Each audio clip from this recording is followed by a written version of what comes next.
The doctor and the peasant stood on opposite sides of the bed, beside the old woman. She was calm and resigned, and her mind clear as she looked at them and listened to their conversation. She was going to die soon, but she didn't seem to be troubled by it. She was 92 years old. The sun streamed in at the window and cast its hot flames on the uneven brown clay floor. This had been stamped down by 4 generations of clodhoppers. A sharp wind drove in the scent of the fields, parched by noontide heat. The grasshoppers chirped themselves hoarse, filling the country with their shrill noise, which was like that of wooden toys sold to children at fair time. The doctor spoke aloud, saying, "Honoré, you must not leave your mother like this. She could die at any moment." In great anguish, the peasant answered, "But I have to pick up my wheat because the weather is favorable and it has been on the ground for a long time, mother. What do you think?"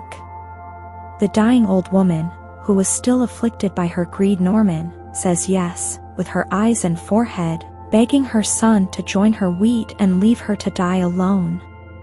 However, the doctor became enraged and said, stamping his foot, "Do you understand that I won't let you do it because you are nothing more than a brute? Also, if you have to eat today, go get Rapet's wife and have her take care of your mother. Do you understand that I will obtain it? And if you don't follow my orders, I'll let you die like a dog when you get sick. Can you hear me?" The peasant, a tall, thin, slow-moving man plagued by indecision, fear of the doctor, and fervent desire to save, paused, calculated, and mumbled out, "How much does La Rapet charge to care for the sick?" "How can I be sure?" The doctor wept. "That depends on how long you need her. By heaven, settle it with her. However, do you hear that I need her here in an hour?" That's what the man decided. He responded, "I will pursue her." "Doctor, don't get angry." The latter then left, yelling as he went, "You already know that I don't joke when I'm angry, so be careful." The peasant turned to his mother when they were alone and voiced his resignation, "The way the man wants it, I'll go get La Rapet. Don't worry until I return." And he went out in his turn. La Rapet, an elderly washerwoman, watched the neighborhood's dead and dying. After sewing her clients into the linen cloth from which they would no longer emerge, she went to use her iron to smooth out the living's linen.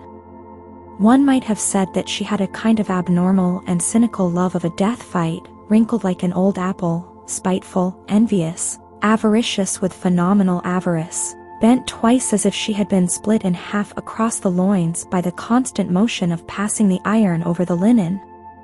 She only ever talked about the people she had seen die and the different kinds of deaths she had witnessed.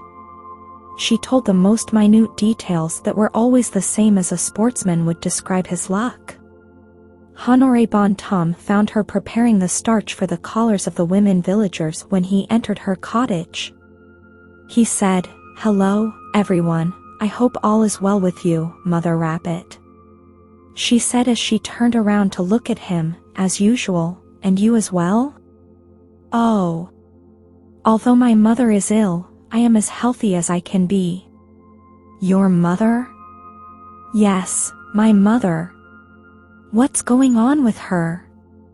"The problem with her is that she is going to turn up her toes." With sudden compassion, the elderly woman took her hands out of the water and asked, "Is she as bad as everything else?" "The doctor says she won't survive until morning." "Then she is definitely very bad." Honoré hesitated because he wanted to prepare a few things before making his proposal, but he made a sudden decision because he couldn't find anything. "How much will you ask of her to stay with you until the end? You are aware that I am not wealthy, and I am unable to maintain a servant girl. My afflicted mother's excessive worry and exhaustion is the only thing that has brought her to this point. Despite her 92 years, she completed the tasks of a 10-year-old. Nowadays, you won't find any made of that material." La Rapet gave a grave response, "Two prices are available, the wealthy pay 40 sous during the day and 3 francs at night, while the rest pay 40 sous during the day. I will receive $24 from you." But the peasant reflected because he was familiar with his mother.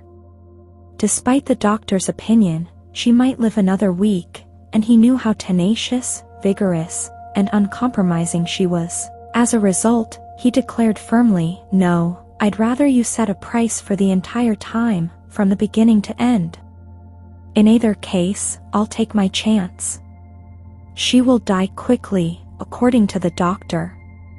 If that takes place, it will be much better for you and much worse for her. However, if she holds out until tomorrow or later, it will be much better for her and much worse for you."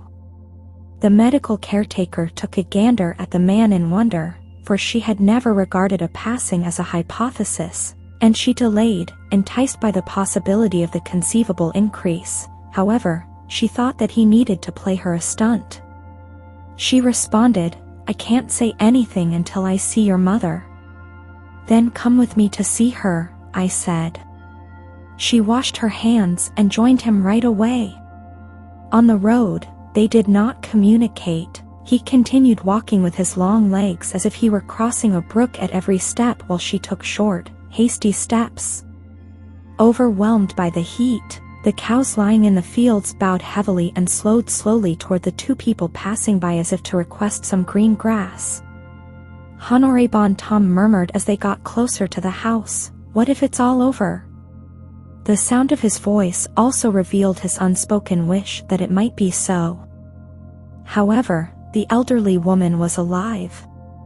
She was lying on her miserable bed on her back, her hands covered with a purple cotton counterpane. Her hands were horribly thin and knotty, looking like the claws of strange animals, like crabs. They were half closed because of rheumatism, fatigue, and the work she had done for nearly a century.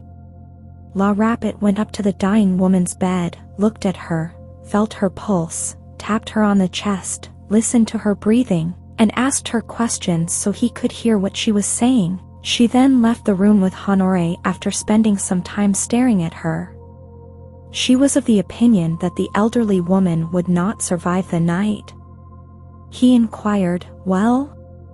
The ill nurse responded, "She may survive for 2 or 3 days. I need 6 francs, including everything, from you." €6. €6. He yelled, "Are you lost in thought? She cannot survive for more than 5 or 6 hours, I assure you." They argued bitterly for a while, but when the nurse told him she had to go home and his wheat wouldn't come to the farmyard on its own, he finally agreed to her terms. "Therefore, that is settled, 6 francs, which includes everything until the body is removed." While the ill nurse returned to the house, he walked long distances to his wheat, which was lying on the ground in the scorching sun to ripen. She had brought some work with her because she worked constantly for the dying, sometimes for herself and sometimes for the family, which paid her more for working as a seamstress. She popped the question, "Mother Bontemps, have you received the last sacraments?" La Rapet quickly rose after the elderly peasant woman shook her head. "Oh my God, is it possible? I'll go get the medicine." She also ran so quickly to the parsonage that the street urchins thought she had been in an accident when they saw her running. A choir boy rang a bell to signal the host's passage through the dry and quiet country before the priest in his surplice arrived immediately. When the white vestment vanished behind some farm buildings, some distant workers took off their large hats and remained motionless. To make the cross sign, the women who were making the sheaves got up. The frightened black hens fled along the ditch until they reached a well-known hole, where they vanished instantly. Meanwhile, a foal that was tied in a field became alarmed by the surplice and began to gallop around and around, occasionally kicking cut. The acolyte in his red cassock quickly moved forward, and the priest, with his square biretta on his head and his head cocked in prayer, followed the acolyte. Last but not least was La Rapet, who walked with her hands folded as they do in church and bent almost double as if she wanted to lie down. When Honoré noticed them passing in the distance, he inquired, "Which direction is our priest going?" The more intelligent man in his life responded, "Naturally, he is administering the sacrament to your mother." The peasant expressed his surprise by saying, "That may be," he said, and he continued working. The priest left the two women alone in the suffocating room after Mother Bontemps confessed, received communion, and the priest left. La Rapette began to contemplate whether the dying woman could survive much longer as she stared at her. As the day drew to a close, gusts of cooler air began to blow, causing a view of Epinal, which was held in place by two pins on the wall, to sway in and out of view. The sparse window curtains, which had been white before but were now yellow and covered in fly specks, looked like they were about to fly away, like the soul of the elderly woman. She appeared to be waiting indifferently, lying still with her eyes open, for death, which was so close but had delayed its arrival. Her narrowed throat made her shallow breathing sound like a whistle. There would soon be no more women in the world because it would end completely. She would not be regretted. Honoré came back at night, and when he got to the bed to find that his mother was still alive, he asked, "How are you?" Just like he had done before when she was sick, he sent La Rapette away and told her, "Every time tomorrow at 5 in the morning." She responded, "Tomorrow morning at 5.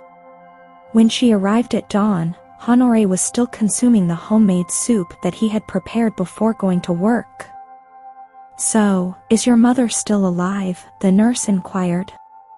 He replied with a sly look out of the corner of his eye, "She is rather better, on the contrary." He then left. Anxious, La Rapette went up to the dying woman, who was still sluggish and uninterested, with her eyes open and her hands clinging to the counterpane. The nurse was furious at the sly man who had tricked her and the woman who would not die, and her avaricious mind was filled with fear as she realized this could continue for 2 days, 4 days, or 8 days. Despite this, she got to work and waited, intently observing Mother Bontemps' wrinkled face. Honoré appeared content and even laughing when he got back to breakfast. Under extremely favorable circumstances, he was unquestionably ingesting his wheat. La Rapette was getting annoyed. She felt like she was being robbed of so much time and money every minute now. She had a mad desire to take this old woman, this stubborn old fool, and stop that short, rapid breath that was costing her time and money by squeezing her throat a little. However, as she considered the possibility of doing so, other ideas came to her mind. Therefore, she said as she approached the bed, "Have you seen the devil before?" Mother Bontemps murmured, "No." The ill nurse then began to talk and tell stories that were likely to scare the dying woman's weak mind. She said that the devil appears to everyone who is dying a few minutes before they die. He screams loudly while holding a broom and a saucepan on his head.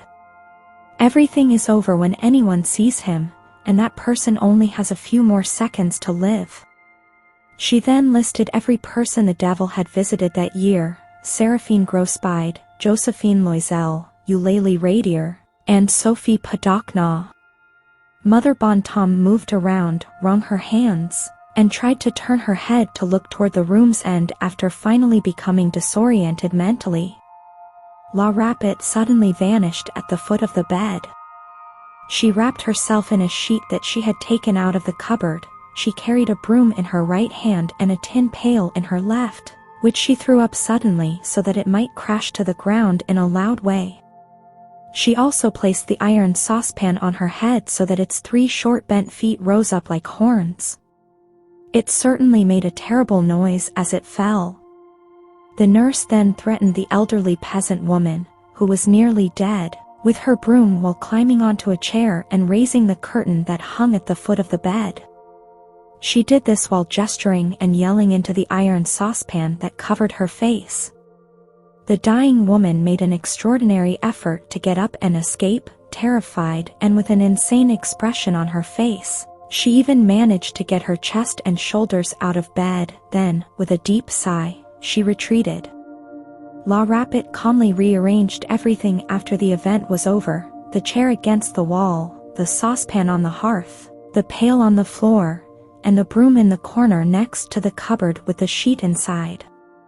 She then closed the large eyes of the deceased woman in a professional manner, placed a plate on the bed and poured holy water into it, placed the boxwood twig that had been nailed to the chest of drawers in it, and kneeled down to fervently repeat the prayers for the deceased that she had memorized. Because she had only been there for 3 days and 1 night, Honoré saw her praying when he got back in the evening. He knew right away that she had made 20 sous from him, which was 5 francs instead of the 6 he owed her.